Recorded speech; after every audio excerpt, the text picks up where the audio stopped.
comprendre la guerre d'aujourd'hui en Afghanistan, il faut remonter en 1979, date à laquelle l'URSS envahit l'Afghanistan. À l'époque, en pleine guerre froide, la situation diplomatique entre l'URSS et les États-Unis est explosive. Les deux pays cherchaient donc à se faire la guerre lors de conflits périphériques. Cette guerre est donc menée par les soviétiques contre un groupe armé et financé par les États-Unis nommé les Moudjahidines. Dirigé par la CIA, ce financement, dont le nom de code américain était Opération Cyclone, fut mis en place par le président des États-Unis Jimmy Carter, puis autorisé par son successeur Ronald Reagan dans le but d'augmenter la résistance face aux soviétiques. Il consistait principalement à l'achat d'armes qui étaient ensuite fournies à l'armée afghane. Aucun Américain ne pouvait poser le pied en Afghanistan.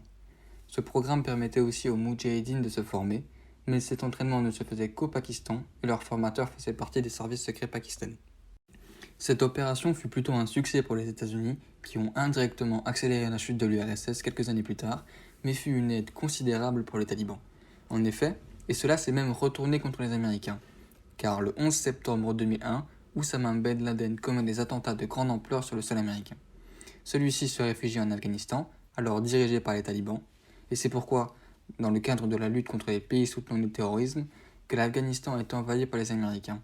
Ceux-ci, après 20 ans de guerre, décident du retrait des troupes américaines en Afghanistan, permettant aux talibans de reprendre le territoire sans plus aucune difficulté en août 2021. Le but principal du lancement de la guerre par l'URSS était de soutenir les communistes afghans. Cette guerre a donc mené à de graves conséquences pour les civils afghans qui ont dû fuir. Ils étaient approximativement 5 millions à quitter le pays. La guerre dura 10 ans, causa de nombreuses pertes humaines et se termina en 1989 avec le retrait des troupes soviétiques.